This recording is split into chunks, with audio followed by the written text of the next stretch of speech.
All right, guys, welcome back to the Agent Investor Podcast. I'm your host, Tom Caffarella. We've got Athena Brownson. How did I do? You pronounced it perfectly. I'm so impressed. Okay, well, yeah, one of the easier ones. So yeah, like we were kind of talking about before we jumped on, we want to tell your story. So tell us, going all the way back, like what got you interested in real estate kind of to begin with, and when did you get in and all that beginning story stuff? Absolutely. Well, first, thank you so much for having me. I really appreciate the opportunity to just chat a little bit about this crazy real estate world that we have entered and hopefully convince anyone that they can do it too. So I grew up in a family of residential real estate developers. And honestly, because of this, I kind of turned a blind eye at real estate and didn't think it was something I was interested in. It was what I was inundated with my entire life. And I don't know if anyone really grows up saying, I want to be a real estate investor or I want to be a real estate broker. I didn't feel like that was going to be the road for me. And boy, I couldn't have been more wrong. So I went down the road of becoming a professional skier. I hurt myself enough that I finally decided it was time to get a real world job. And I was interested in interior design. I had a background working in interior design and a degree to go with it. And I entered that realm and realized I was bored to tears. It was not something, I was behind a computer all the time. And looking back at my childhood with growing up in development, I think something I observed but didn't realize the magnitude of was working for yourself and being able to create your own success, never having to go, sit at a desk for a huge amount of time, unless you'd like to, of course, but really being responsible for what you're creating in this world. So I think I soaked that in without even knowing it, and had a great friend say, Athena, you love homes, you love interior design, you love people. Why are you not in real estate? And it honestly just hadn't crossed my mind. But I listened to her. I quit my job the next day, actually, got my real estate license, and voila, it's 8 years later and a lot has happened. Yeah, so I hope this story becomes one. I've got 4 kids, and I Okay. hope this becomes one of their stories, because that's something I always think about too. And I feel really fortunate to be in the real estate industry, but I had to go through a similar thing to you. Like I had to have a 9 to 5 job. I had to go through some stuff that was painful in order to really appreciate it. So I always I wonder, love it. like I've got my oldest is a 9-year-old girl. So I always wonder, like, what are my kids going to think as they get older about real estate in general? So it took you a long time to take action. Huh? You took one day to quit. Yeah, I am kind of one of those people that if I get something in my brain and this translates into my investing future, if I get an idea in my head and I think it's a good one, I to my benefit or detriment, depending on the situation, I need to act on it quickly. So I quit my job the next day. It took quite a while. Got my license. I was actually recovering from my 9th ACL surgery after skiing, got my license while I was recovering, and jumped into the world of real estate. And honestly, investing never even crossed my mind. I think there's a So, little bit of a split boat. so Oh, yeah, go for it. no, I was going to say, so when you quit your job, it was you did not thinking investing at all. You were thinking sales. I was thinking 0% investing, which is hilarious considering I was in interior design A and B, my family's in development. But I was thinking strictly residential home sales. And it took Hmm. me quite a while. Honestly, I think investors come in 2 packages. They come in my package where you get into real estate, you work in it a couple of years, and you realize what money you're leaving on the table and what opportunity you're leaving on the table by not being an active investor yourself. Because like you talk about so often, we are consistently helping our clients to build wealth, which is the beautiful part about real estate. And when you start working with investors, the amount of wealth that you're helping them attain, can be of a significant magnitude. And it kind of crosses your Mm. brain, why am I not doing this? And then I think there's another boat where it's investors that are working with realtors, realizing that they're leaving a huge amount of money on the table by not just being an agent themselves and kind of soaking up that margin of commission. And they get their real estate license and they jump in. I was definitely in the boat of starting to invest without even realizing that I was investing in real estate. It was through seeing properties that I absolutely loved, purchasing them, selling, either selling them or keeping them as rentals after 2 years, and then moving on to the next one. And suddenly realizing, hey, I'm myself doing what I've been helping my other investors do. And I have the skill set. I have the knowledge. I think we're so spoiled and so lucky to live in an era where we have so much knowledge at our fingertips. You were, kind of mentioning that before we started.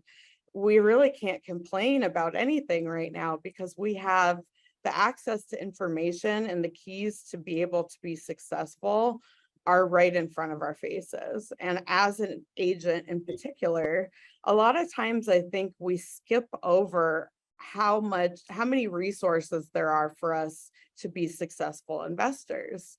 And everything is laid out. The groundwork is there. It's just a matter of are we going to jump into it and take that, that initial step and that risk into becoming a formal investor, or are you going to stay kind of on the sidelines helping others? So when you were, buying these houses and renovating and then selling them, were you living in them? Were you kind of like house hacking it, or were you like buying them as rentals and then selling them just to kind of keep building that, capital base? So initially I was house hacking. I was finding properties that definitely needed a cosmetic facelift. I would say I didn't initially jump into projects that needed to be, renovated down to the studs, which I have done since. But I was looking for properties that I knew were in locations. I'm in Denver, for those of you who don't know.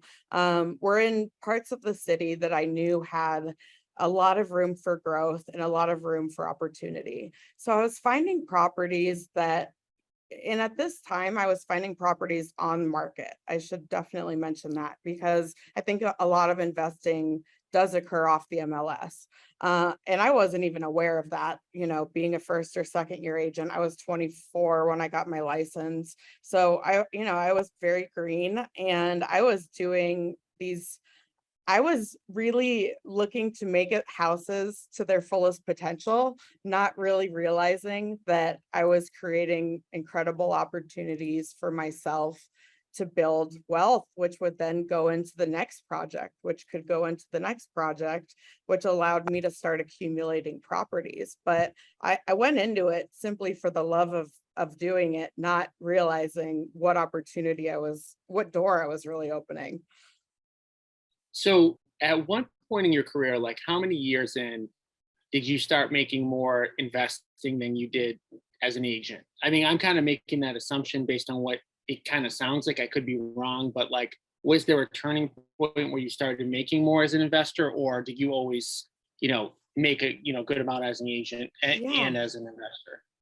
I would say about 50-50. I've always put a huge amount of I was a former athlete, and I think a lot of the discipline and hard work ethic from being an athlete transferred well into being a real estate agent, because I do believe to be successful, you have to put in the hours, you have to put in the reps. No one's going to do it for you. And I've always been very passionate about real estate once I got in it. And quickly, I'd say at like that 3 or 4 year mark of being in real estate is when I started to make a significant enough amount of income from my investments, which at the time were either flipping and selling or keeping properties as rentals and having a little bit of cash flow, or like what I like to say, mailbox money coming in each month. But I would say it's always been about 50-50, and I enjoy it that way. I think I'm not the personality type to strictly be an investor. I love working face to face with clients.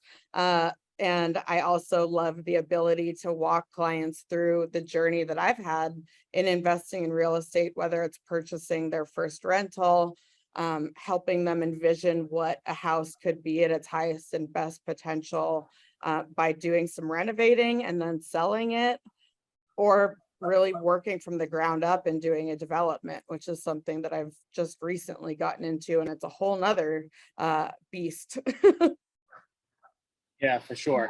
Yeah, no, it's interesting because it's there's no, and this is why, I love interviewing different people, because there's really no one story that Mhm. everybody has. And some people, they add investing, and then investing is just like a small portion of what they do. And then sometimes people, go to investing and that's all they want to do. And then like you're doing both because you do love sales. So in terms of like your client base, are you focused at all on investors, or is it like the traditional like retail, like, you know, sphere of influence type of like friend that you typically work with? Absolutely. So, around that 3-4 year mark in real estate, when I started investing consciously myself, I definitely sought out more investors to begin working with. And at the time, there were quite a few opportunities in the Denver market for off market, transactions that my investors would typically, I worked with a lot of flippers. So finding them properties that needed, anything from a huge renovation to a facelift, usually happening in like a 2 to 5 month span, pretty quick, because a lot of them were using hard money, but you don't want to let the interest rates rack up on that, because it's, there goes your margin. But I started actively seeking out investors and working with quite a few. I think Denver, similar to many metropolitan, areas, the amount of opportunity for flips has become smaller and smaller. And I think as the market goes down for the first time, or plateaus at least currently, I'm excited because I think it's going to open up a lot more opportunities for investors. But it started to become, after about 2 or 3 years of working with investors and hunting off market properties, doing everything from, working with wholesalers to door knocking on properties in neighborhoods that I thought would be, good opportunities for my clients. The opportunity to work with investors definitely started to go down, which is why I was very grateful that I had a real estate, a residential real estate business that was still flourishing. Because I do think as the market fluctuates, the opportunity for investments fluctuates, at least here. And it's just now that, I'm in my 8th year of real estate, and it's just at this point that I'm starting to open my lenses to realizing, maybe not realizing, but being interested in investment opportunities that are available all over the country. And I think something that happens so often is with the investors I work with agents, is we get very short-sighted in terms of looking for opportunities that are right in front of us.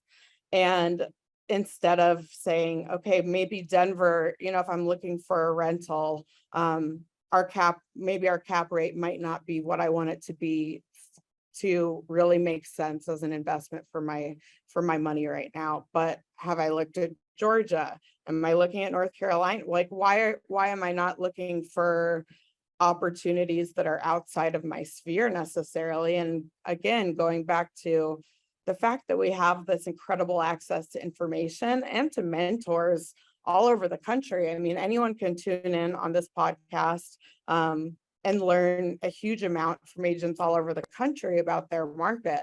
So why not take advantage, capitalize on those opportunities instead of just looking right within our own market. So that's something that's just now starting to get excited, me excited, and maybe I'm slow to the boat, but it's reinvigorating the investing side of me. Yeah. Well, there's been a lot of things that have happened in those 8 years, and you're right, the market has completely changed. I mean, if you go back 8 years ago, you could go on the MLS and get a deal in pretty much any major metro market. You didn't have to get an off-market deal. And what it became as the market started to get tighter and inventory was less is like if you wanted to flip houses, probably maybe like 2016, if you Mhm. didn't have a really good off-market direct to seller campaign, if you weren't willing to spend money on marketing or door knock or do stuff like that, you couldn't find properties on the MLS to flip. So it cut out so many different people that weren't willing to kind of have like that type of business. So it's interesting because like you definitely could, work with a lot of people that could flip on the MLS in that, first few years, and that got Mhm. taken away. And now it's starting, we don't know what's going to happen. I mean, every market's a little bit different, but in terms of like the cash flow stuff, that's interesting too, because um, different areas support cash flow differently. And what typically happens in like the major metros that are more popular is like when the market becomes tight, you can't even cash flow there. So that's happening like in my market, that's happening in your market. But then there are Mhm. other pockets of the country that haven't had the type of appreciation. So it's like they're more cash flow markets than they are like flip markets or Yeah. quick turn markets. But yeah, we do some stuff in Jacksonville, Florida, Oh, and neat. for the same reason that you mentioned, that you can still buy a property, a single family in Jacksonville and cash flow, whereas in Boston, that hasn't been the case for 5, 6, 7 years at least. Yeah. So what are you focused on, right now? Like what do you plan to do like in the next 12 months on the investing side and the aging side? Absolutely. So, an interesting shift is happening in my market right now that I'm sure, many markets are experiencing, and that the last year, short-term rental laws have changed dramatically with throughout Denver and throughout a lot of the markets that I work. I do a lot of business in the mountains, for instance, where clients were investing in second homes, short-terming them when they were not at the property and making really, incredible money on the properties. So the last 2 years, I was doing quite a bit of that and helping my clients find investment opportunities that they could then short term. Now, Denver, in particular, has made, well, I'll talk about two markets. Denver has made a rule that you have to, in order to short term a property and get a license for it, it has to be your primary residence. So it's really cut out a big sector of the investor market that was, And you know yeah. what? Like this is like, so I've had a lot of people on here talking about short-term rentals, and this is something that I Yeah. always bring up. And it's a reason, that I've never done short-term rentals because Mhm. it's like one minute you could be making a ton of money, and then the next minute you don't. And Mhm. it's like, and I see that. And the biggest thing for me with these is like there are so many billion-dollar companies, Mhm. Marriott, Hilton, whatever, that have a lot of influence and power. They don't want this stuff. Oh, And, they're not gonna let it happen. I definitely, and so like, I obviously I can't predict the future. I just don't like, I I think don't you're like the right. fact that 100% right. I just don't like the fact that like a law change could Mhm. completely demolish my investment strategy. And so, anyways, I'm sorry I cut you off, but No, it's just you're like, so on point with that because it's something that naively maybe 4 years ago, and I started working with, I mean, I worked with investors that were accumulating 30 properties that they were short terming. And in Denver, when the average nightly rental is upwards of $250, looking at that next to what a long-term rental would be, they they were going to go with the short-term rental. And luckily, these properties were amazing investments that they could then turn into long-term rentals. And not only, if your property is not cash flowing a significant amount, say you're just making, after all expenses,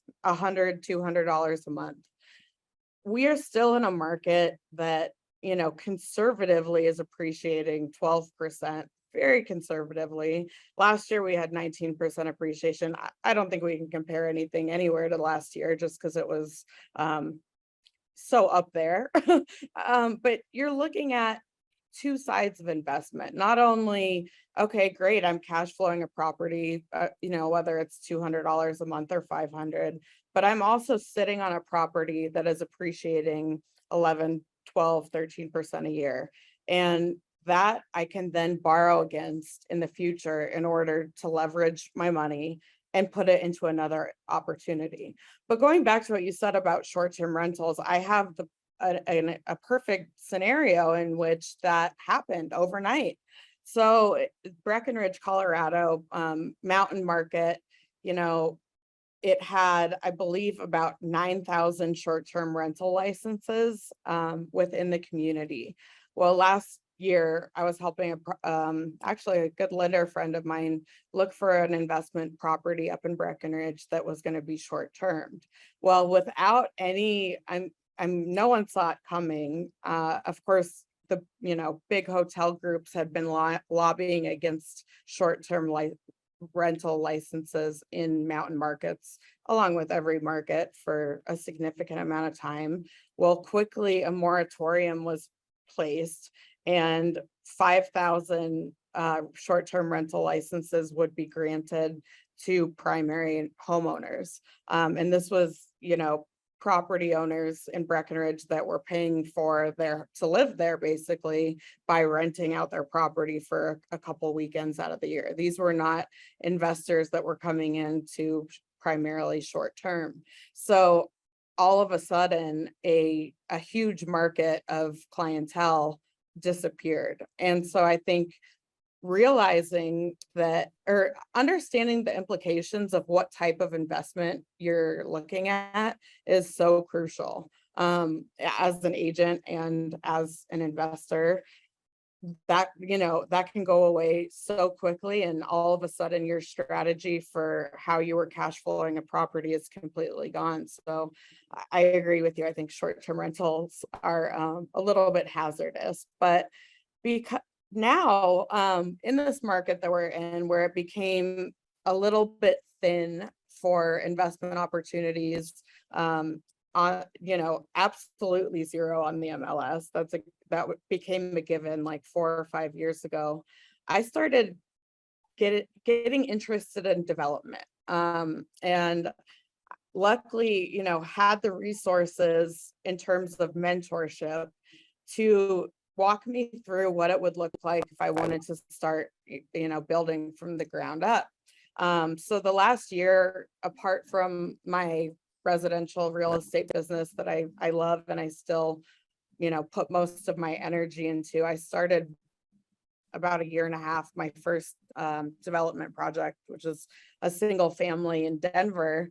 And it's been such an incredible learning experience. It's also been a very interesting time to get into development as we look at issues with supply chain, with material costs going up dramatically, with labor shortages.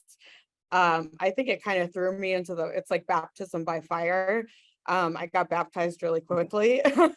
I've learned a ton throughout the process, but again, you never know. I think just having the knowledge that you never know what is going to come. I don't think we could have predicted the supply chain issues, or how much material costs would have gone up.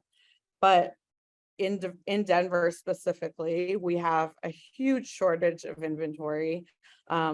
We have over 5,000 people a month moving here, and no, basically we would need about 20,000 units in order to keep to house everyone, and we're at about 6,700 a month right now for new inventory. So there's a need for development that I don't foresee going away. And I think it's just the next step from, fix and flips into new construction. Obviously, being such a more long-term project, it's not something that as an investor, I personally want to put all of my eggs in, because in the meantime, what can I be doing to create capital and to create opportunities for myself in the future? And I think it's, again, really easy to get kind of sucked into one avenue, but being able to keep your eyes open to all the different types of investment opportunities is absolutely crucial to being successful. Hey everyone, this is Tom Caffarella. I want to quickly interrupt the podcast to, number one, thank all of my loyal listeners of the Agent Investor podcast and tell you guys really quickly about an exciting event we have coming up. It's a 2-day event. It's called the Passive Income Real Estate Investor Event that you can find out more details at passiveincomeevent.com. We're going to be doing a 2-day training session teaching all of the agents and all of the investors at the event on how to achieve financial freedom through real estate. If you're like me and your goal is to not work 80, 100 hours a week grinding, selling real estate, flipping homes, definitely check out this event. We're going to teach you how to build a passive income portfolio so that you can retire, so that you can work when you want, how you want, and ultimately achieve financial freedom. So again, go to passiveincomeevent.com for more details, and we look forward to seeing you at the upcoming event. I mean, I think one thing, you alluded to it before, that's just important is like the market changes. So the best strategy to invest may change over time. And some of these skill sets that you've kind of, done and you're learning, like, you're never going to unlearn them, and they can always be used for different things. One thing that we did a lot of that ended up, it wasn't a purposeful thing, and we actually thought it was negative, but it turned into a positive, is we started doing some ground up, like new construction condos, like in basically downtown Boston, Okay. not downtown, but basically in the center of Boston. And they ended up being long projects, not profitable. And we were like, oh man, like this was a learning experience, but like we wasted our time, and we always did really well with the quick turns. A couple of years later, we decided to start building apartment buildings. And so now we've got 250 like apartment, units coming out of the ground. And we never would have even attempted to tackle like a, 50, 60 unit, apartment building if we didn't do those smaller, like 3, 4, 6 units in Boston that we lost money on. So I think, the other thing, obviously, yeah, well, if you saw what we lost on some of the projects, you wouldn't, but I wouldn't, sorry. but it's just one of those things where it's like, I look at, okay, what are the skill sets you need to be an investor? And, construction is definitely one of them, raising capital, finding deals. It's like the better that you can get at them. And I think that, they progress. You talked about like, doing new construction. It's definitely a harder skill set, and it's a more advanced skill set. And with that, you can make more money typically. So that's awesome. I think you just touched on something that is the biggest key to any sort of investing. And that's the ability, or almost the necessity, to fall on your face here and there in order to learn some of the biggest lessons and biggest skill sets that you'll use throughout the future. And I think until you can hear about a failure or something that didn't go well in another situation all you want, but until you're actually living that and experiencing it, and sometimes it means, it can mean losing a lot of money, unfortunately, but kind of taking those those failures and understanding that the biggest lessons that you need going forward as a successful investor come from those failures. And that's definitely been the case for me. I think, there have been projects that haven't gone well that I might sulk about for a while, and it takes a while to get over, but I look back and future projects and I say, I never would have been able to create this opportunity or to understand this opportunity had I not fallen on my face previously. Well, like, when you came on here, you said, how am I doing today? And I said, I'm always good. And the reason I'm always good is because we're in 2022, right? A failure today, it doesn't mean you're not going to eat. It doesn't mean you're not going to have a roof over your head. It doesn't mean your friends are going to leave you. It doesn't mean your family's going to leave you. Like, a failure today is a joke compared to like hundreds of years ago what a failure was. So, I think it's unfortunate. Like, nobody likes to fail because it pretty much just hurts your feelings, and it can set you back financially. But at the end of the day, I mean, we are talking like insignificant setbacks compared to like, hey, you know what? Thousands of years ago, if you had to go out, you had to hunt down something to eat, but you could die. The failure means you could be dead, right? And the failure, Yeah. yeah, the failure today is just like, oh, you get kind of sad for a little while. And so it's just, that's the way I look at it. And there is nobody that goes in a straight line. I mean, it's so cliche to kind of say it, but it's just not possible. And the thing about even like learning from other people's failures, like, you can try to do it, and I think you should, and you shouldn't do something dumb on purpose. But the problem is we all have different personalities. So it's like, I could have failed at something and had a really negative experience, and then you could have like crushed it. And it's because we're different people, and you may enjoy something, or you may have a different skill set than me. And it's like, you can do your best. And yes, there are definitely best practices that like 10 out of 10 investors will tell you, don't do this. And it's right.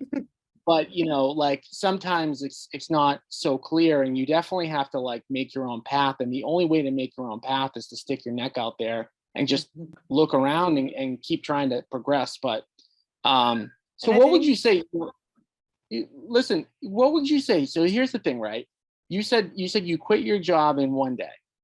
Now, what would you say to the person that's listening right now, that's been thinking about quitting their job for 5 years, that's been thinking about investing for 5 years, that hasn't taken action yet? A couple things. So first of all, I think me quitting my job really quickly and jumping into it, was a beautiful thing because I did it. I didn't overthink it, and I jumped into it, but I also wasn't necessarily prepared. As a new agent, I think it is smart and important to look at what your finances are, especially if you have a family. If, understand that the majority of agents are not going to do a deal for, maybe a quarter, maybe 2 quarters. So first of all, make sure that you are financially in a place that you have some savings, so that if you don't make money for a couple months, you're going to be okay. Second of all, stop overthinking it. If you are excited about in real estate, if you've been chewing on it, there's, life. I think I personally battle huge health issues. And the biggest thing I've learned from that is that life is short, and you never know what the future's going to hold. You never know what the next day is going to hold. And the power and the way that it empowers one to kind of grab life by the horns and say, I'm going to do this. I'm going to jump in both feet and I'm going to give it my best. I think that's a beautiful thing. And I think that you can talk yourself in and out of something 100 times by just sitting and chewing on it. But if you've looked at, okay, is this okay? Am I going to be in an okay place for my family if I jump into a new career and don't make money for a couple months? Yes. Okay, I can do this. Okay, go to real estate school, get your license. Don't go don't work half time. I'm a full believer that if you're going to be a successful real estate agent and investor, it's something that requires 100% of your time and efforts.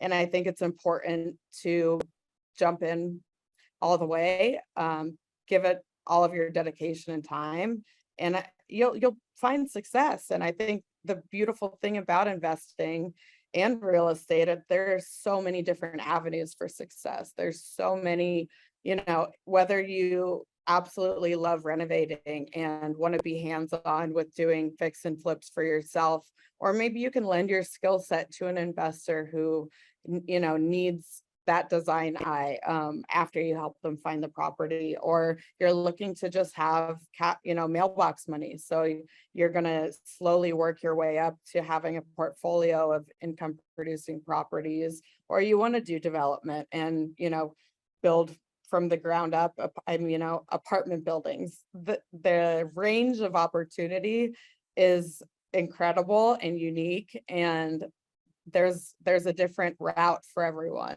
So go for it. Now, one thing that I want to come back to, because you never came back to it, and now you piqued my curiosity, was we talked about that you grew up in a family of developers. And no point in this story so far have you come back to your parents helped you or set you up or did anything related to this. So That's rude of me for sure, because well, no. they're my MVPs. Did they come back into the story like at some point and help you on the investing side? And how so? 100%. So everything I've ever done, I'm extremely close with my family, and every investment I've ever made, every project I've ever undertaken has been something that I've tabled with them and talked endlessly on, because I realize how fortunate I am to have a father who has probably been there, done that on every scenario that I'm could possibly think of. And I come to him with a problem that seems like the end of the world for me, maybe encountering a much bigger issue in a flip that I'm doing, or that's going to cost a lot of money, or having issues with permitting on something. He is my number one mentor and number one resource for what the heck do I do? How do I get through this? What would you do? So every project that I've ever done, I look at with my parents' lens. My mom was an interior designer. She did all of the design work for my dad's projects. So that's where I got my love for an interior design. I wouldn't have that without her. Another thing is, when I went to purchase my first home at 25, I needed a cosigner. I did not have I barely had credit. I think there's so many things that we don't necessarily learn that are so necessary in the real world, and getting a loan is one of them. I had no idea, but he was my first cosigner, and to have someone that believed in me and that I wasn't gonna make it a bad investment was something that was empowering to me. And it also opened the opportunity to even get my foot in the door. That became, my first fix and flip. Like I said, it was kind of a cosmetic flip. And I think he was a little bit nervous in terms of if this was something that was going to be successful, but to be able to have someone that believed in me and watched me take it through to sale a year and a half later, 2 years later. And, I made a good amount of money on it. And for him to be able to watch that process, I think was pretty neat. So they've been, I think, whether it's your family or seeking a mentor that has been there, done that, it's the most critical thing. Now you know where I'm going. You know where I'm going with that. I would not know exactly anything. Yeah, I wouldn't know anything if I didn't have mentors. I brought that back for a reason, and the reality is I didn't know what you were going to say, but I could guarantee if you said, "Hey, my parents disowned me; they didn't help me at all," there was going to be this other person that would have been a mentor. So 100%.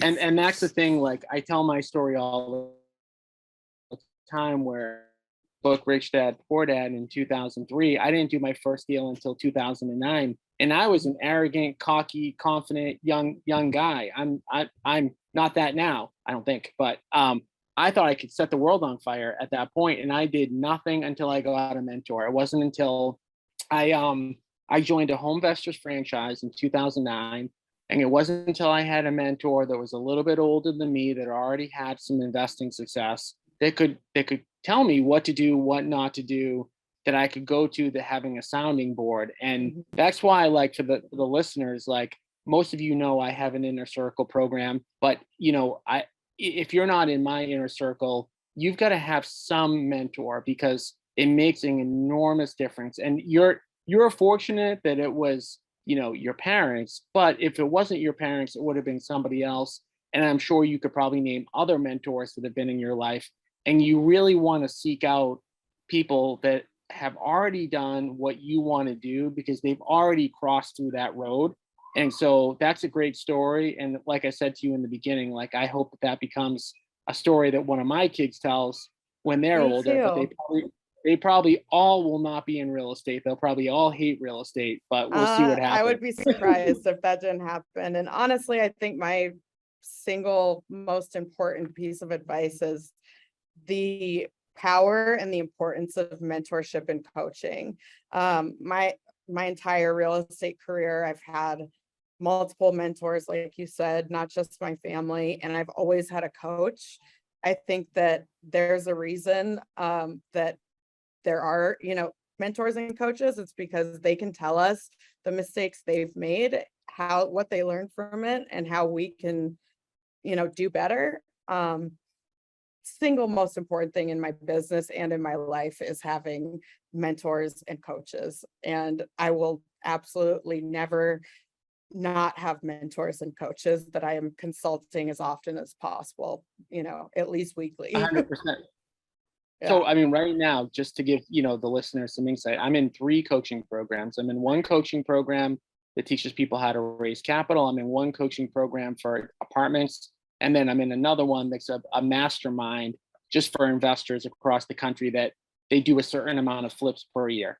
And that, just adding that up, that's it's 60 grand a year that I pay. And it's a drop in the bucket. It's a lot of money, but and I don't advocate anybody who's on this call just to run out and spend a bunch of money on coaching. But I do think like it doesn't have to be paid. It can be just having a mentor that can be there to help you. No, I agree. I think honestly, my biggest investment in my career is coaching. I probably spend about 30 grand a year, and it's the best money I spend by far. I work with a investing mastermind group like you do. I have a coach that is militant in making sure that I'm on my toes and doing the activities that I need to be doing to be successful. And then I meet with a group within my company. So and you think about the time investment that you make in that. And honestly, I think that's the best return on my investment I could possibly ask for is the hour I get with each one of those groups a week. So if our listeners want to reach out to you, learn more about you, what's the best way that they can do that? I will send you to my Instagram page because it's got all my contact info on it. It's got my website and phone number. So my Instagram is Athena Brownson Realtor, and I will spell that. It's ATHENA BROWNSON REALTOR. So yeah, if anything that I can ever do, reach out. I love chatting and meeting new people, and it's been wonderful talking with you. Thank you. Well, I want to thank you for jumping on. First person to give out an Instagram handle, which just shows how old I'm getting. I just turned 40 a couple weeks ago. I'm Facebook, which is like, 40's young. 40's the new 30. Come on. I know. I'm trying to talk myself into that, but I want to thank you for jumping on, sharing a lot of great information. And guys, we'll be back next week with another guest. I look forward to seeing you guys next week. Thank you for tuning in. Thanks for having me. Have a great day. Thanks again for listening to the Agent Investor Podcast. And especially thank you for sharing the show with other agents and reviewing the show on iTunes. Every time you share the show and leave a review, you are potentially changing someone's life. To get free weekly education, strategies, and to connect with other agent investors across the country, join our free Facebook group at agentinvestor.com. Again, that's agentinvestor.com.